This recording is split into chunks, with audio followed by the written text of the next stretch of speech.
Hey everybody, welcome back to the B Plus podcast. This is episode number 5. I'm Septimore. This is Nathan. Today we wanted to go into something that I wanted to talk about, which is daily schedules, morning rituals. Are they sustainable and what benefits do they have?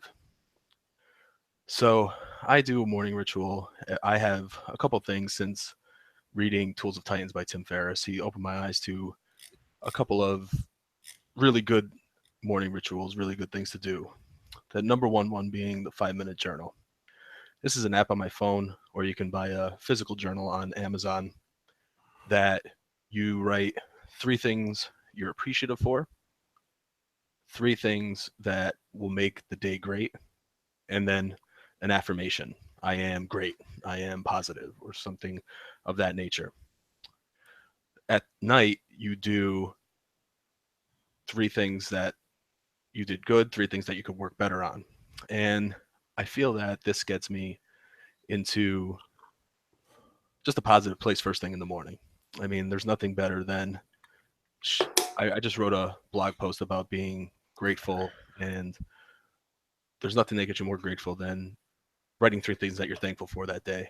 You know, we always have the 9 to 5 job, tearing us down, or other. Your job's not 9 to 5 though.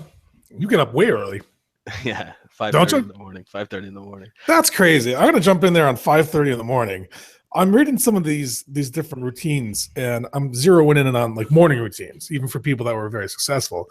And all these people are just like, I got up at 5. I got up at 5:30. 5 and 5:30. I go and play an hour of tennis at 5:30 in the morning. Like who? Like I don't know. I don't think I'd ever be able to play an hour of tennis at 5:30 in the morning. Never mind stop from sleeping. What about you? Well, that's like Casey Neistat. He's one of the biggest YouTubers ever, and he gets up and does like 3 hours of exercise.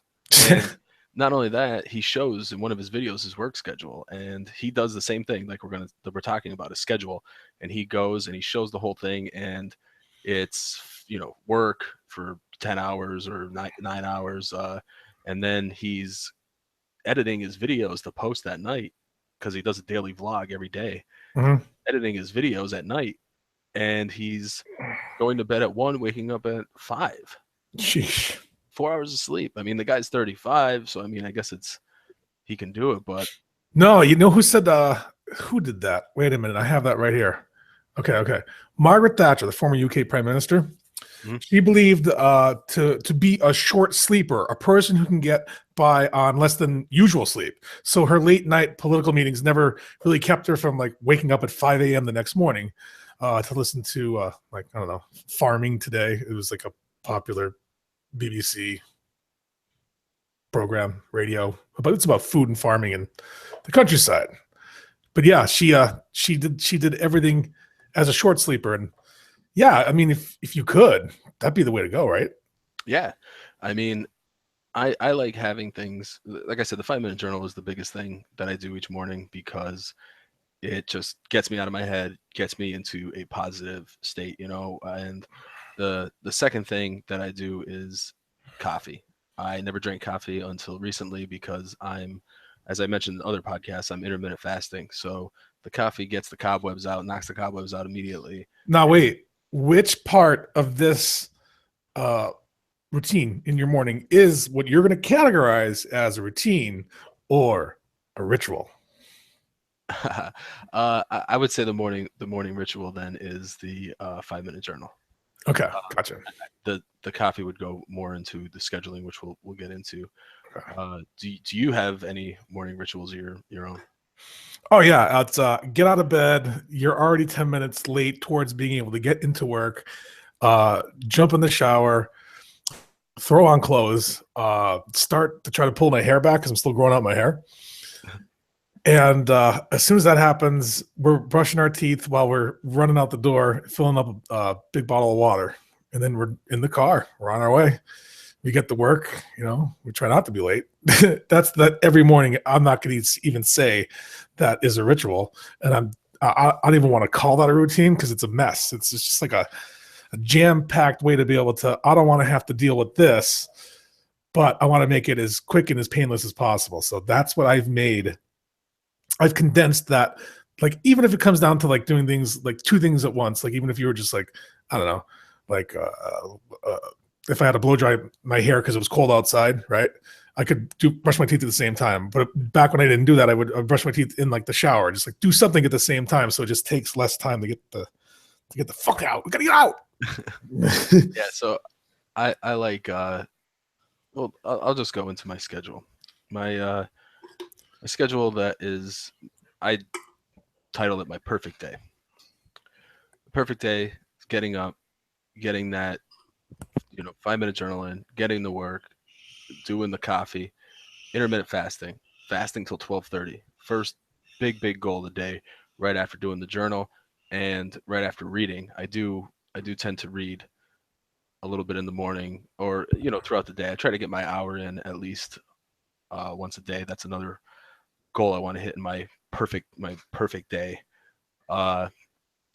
And then I fast till 12:30. I hit that. I make sure that I'm hitting my macros and my calories right, because as we discussed before, I am dieting. And then when I get home, I make sure that I try to do one thing around the house, which I've been lacking in. So I'm not going to sit here and say that I'm perfect. So work's been crushing me. So I'm lacked a little bit, but as you know, I was, sticking to that the other day. So, and then get to the gym, get a workout in, get home, eat, make sure that I get the rest of my macros in, my calories in, and create. That's the big thing. And that's what I can't wait to come home to do. That's what everything builds up. That's what the 5-minute journal builds up doing. It builds up topics that I could write about, or things that I'm going through that day. That's what the fasting, letting people know progress, things that are working for me. Gym, just getting your mind right, getting the stress out. So when I get back here, I'm not, a bag of shit. I'm in a good mood. I'm ready to do this, and I'm ready to create, getting all the stress from the day out. Yeah. That's what I think exercise does for me. I meditate. I haven't been on it as much. I'm probably doing, say, 3 times a week more than I should at least be doing 5.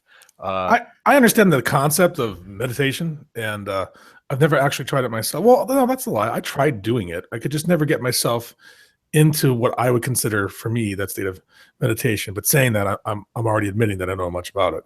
I have a hard time, like I could be doing something else. Is like, I could have been like working out. I could have been doing this. I could have been doing that.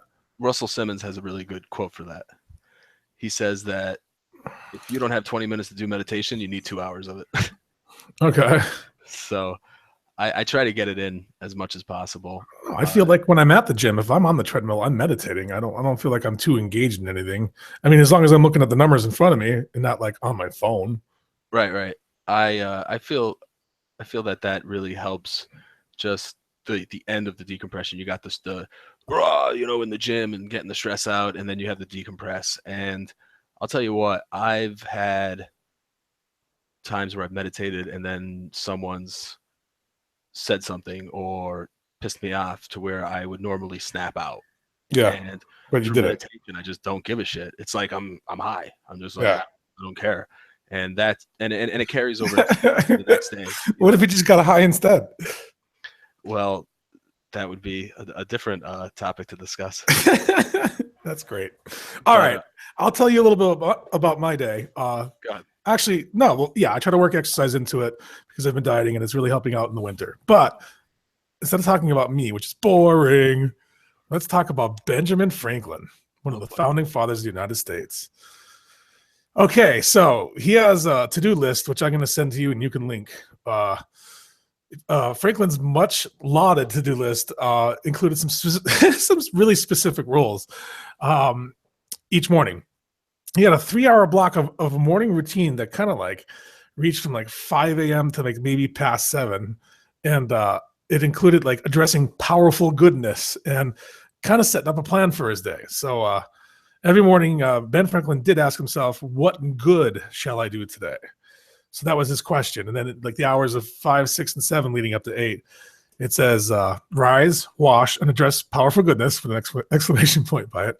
Contrive day's business and take resolution of the day. Prosecute the present, study, and breakfast. And then he has work from 8, 9, 10, 11, and 11 to 12, including that hour. He starts, it's noon for him, and he likes to read or look over his accounts and dine. So that's kind of like his lunchtime. The afternoon is from 2 to 6, and it just says work. That's all it says. Evening is from 6 to 10, and the evening, the morning question was, what good shall I do today? The evening question was, what good have I done today? And then the description of evening is put things in their places, supper, music or diversion or conversation, and then examination of the day. Now his night, which is 10 all the way to 5, is his sleep. It just says sleep. I like how it says like music or diversion or conversation, examination of the day. Diversion, like what is diversion for us today? What's diversion for you? Netflix and chill. There you go. Everybody has that's what I'm stopping. That's what I'm trying to say.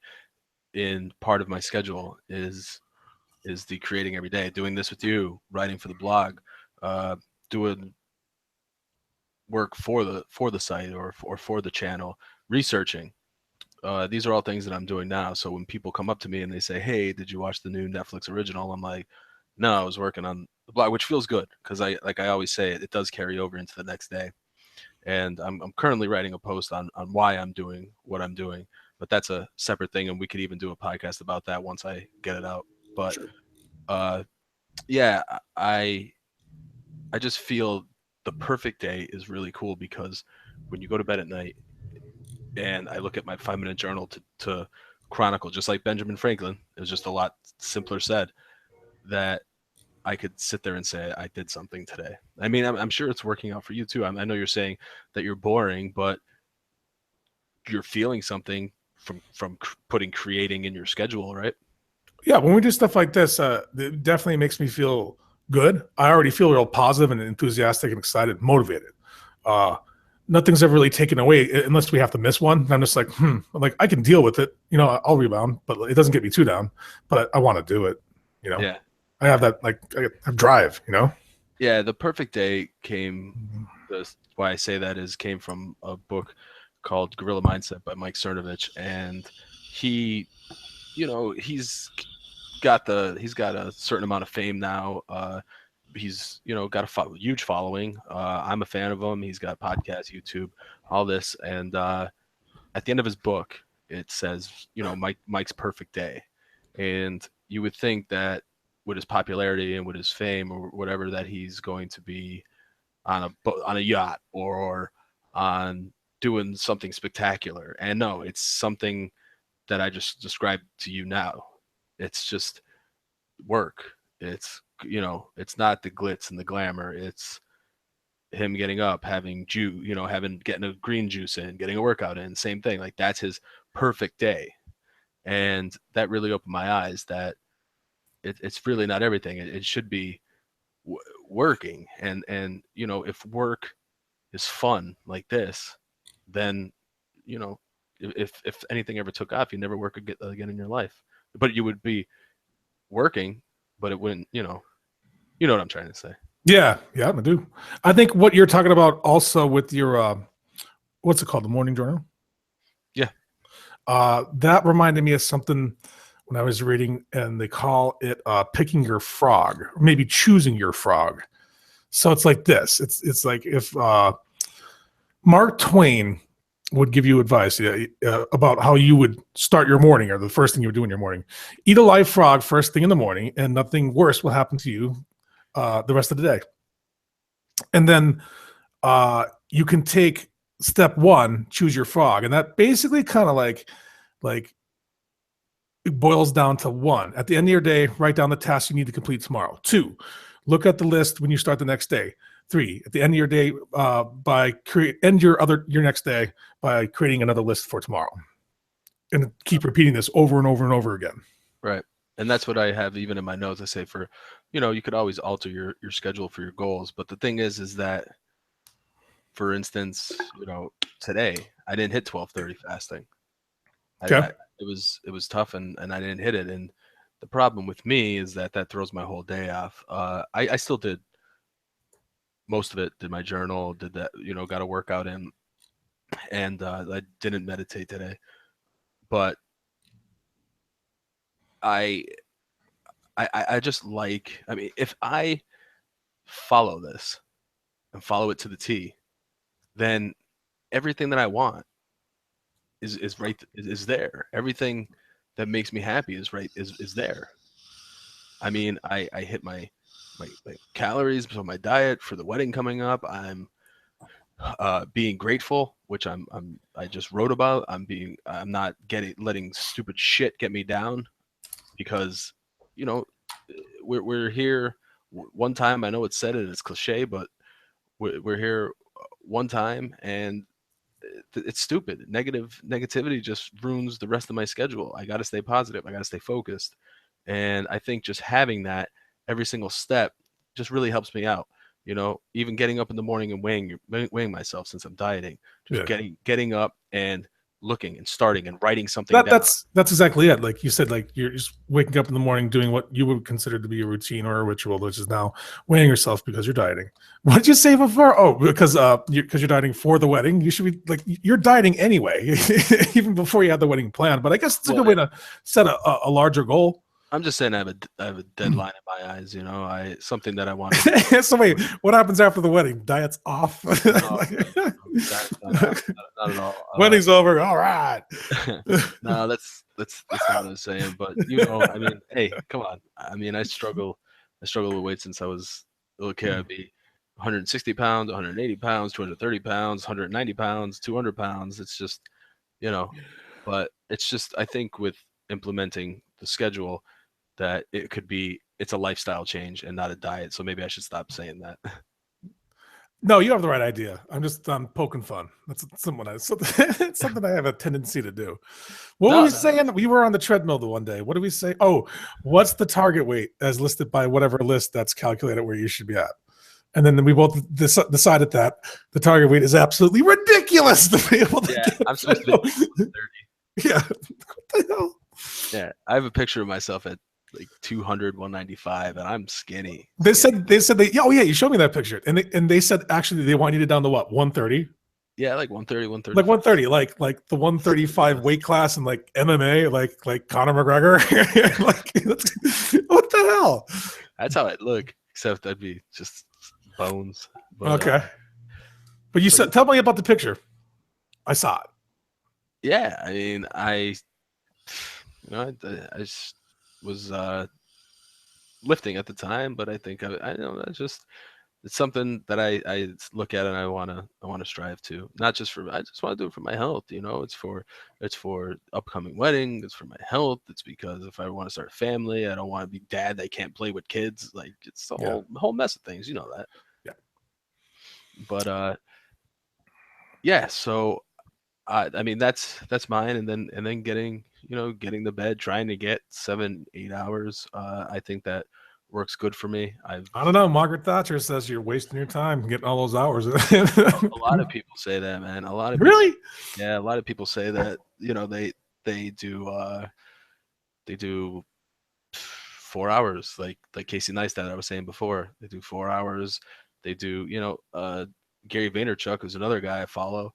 He says when you get home, your hustle's till 1 a.m. Imagine if I was hustling till 1 a.m. You'd be a monster. Like your site. Hey, Joel, how you doing? Because he says, everybody's got jobs, and if you want to make it in whatever your side business is, or you want to make it, then you got to hustle, and your hustle time is when your kids go to bed, or that 7 or 8 o'clock till 1 a.m. That's your next, that's when you hustle, and then get up at 5:30. Gotcha. I guess, yeah. Go play tennis for an hour. Listen, my scheduling, there'd be nothing better than getting my workout in when I got up. But when am I getting up at 4? Yeah, no way. No way. I literally think about it. Like, that's what I want to do. I'm like, there's no way. I'd have to go to bed at like 7. Do you want to know what Steve Jobs' morning routine one simple question was? Oh, go ahead. In a commencement address that he gave at Stanford back in 2005, Steve Jobs revealed that the motivational tactic he used to start each day and every day was, for the past 33 years, I looked in the mirror every morning and asked myself, what if today were the last day of my life? What would I want to do? What am I about to do today? And then he followed up with, and whenever the answer has been no for too many days in a row, I know I need to change something. Yeah. See, I like the what if today was the last day of your life, but if today was the last day of my life, I'd want to be out drinking my face off or No, something you stupid. have to go to work. Yeah. That's the thing. It's like Get in there. I wake up, I look in the mirror, I'm like, what would I do if today was the last day of my life? Well, can't think about that. Got to go in for 9 hours right now. That's right. I mean, helping. I don't even get that far. I wake up, I'm like, before I know it, I'm in the shower. Oh, that's funny.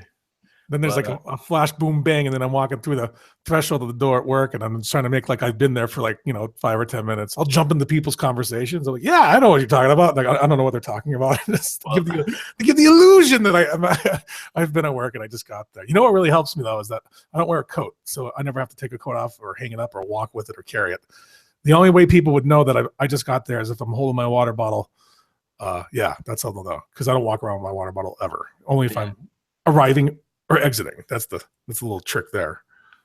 Well, I think we're getting off topic, so maybe I should cut it here. No way. All right. Let's see. I want to find the girl who said she plays the tennis every morning, so I can be like, what the heck is wrong with you? We did Margaret Thatcher, Ben Franklin. Let's try Ron Freeman. He's a founder, an author. An inspiring morning reminder. I can't read. There's one shared by founder and author Ron Freeman. It goes like this. Ask yourself this question the moment you sit at your desk. The day is over and I'm leaving the office with a tremendous sense of accomplishment. What have I achieved? And I guess I don't know if that really applies to me. Do you like start a work environment and your work environment and feel like, am I worried about if I'm having a tremendous sense of accomplishment or that you achieve something? I feel if this is part of Benjamin Franklin's, what is he listed under? Well, what is it? It's 8 to almost 9. This would be conversation for me, but we're making conversation into something else at the same time. I don't look at work like that. Yeah. I feel that if I help someone out, that is accomplishing something, even in the workspace. If you just honestly, for me, accomplishing something would be staying positive the whole time, not gossiping, not falling into that drama. That's something that I could go to work and I can leave there and be happy with myself because I didn't fall into the pitfalls that so many people want you to.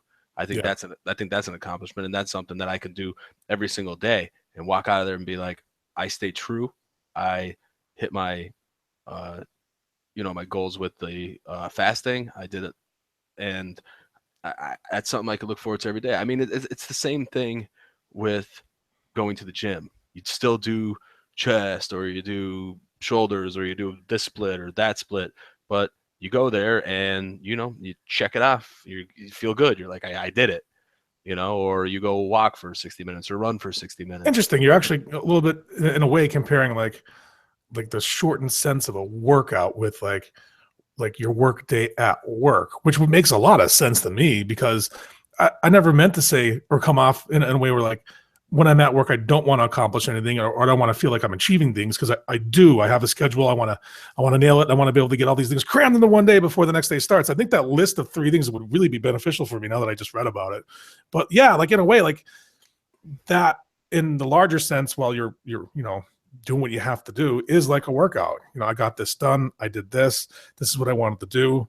I guess it depends how much you really enjoy yourself on the in-between. And it does help to really be positive. That's for sure. You can add that to anything you're going to do in your life.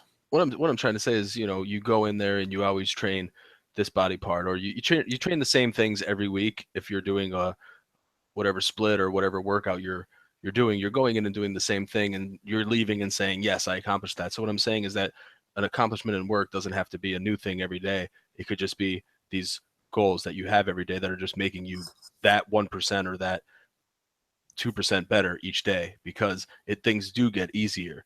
It does get easier the less you complain, the less you fall into that gossiping, or you write in the 5-minute journal and you feel gratitude towards the day. Those are all accomplishments every single day that could push you further into just getting your goals. And I mean, like I said, if you hit, that's why I like the schedule of My Perfect Day, is because if you hit those things, it just keeps, it's a snowball and it keeps building and building and building all the way up until the night when I sit down and I either write or I do this podcast with you.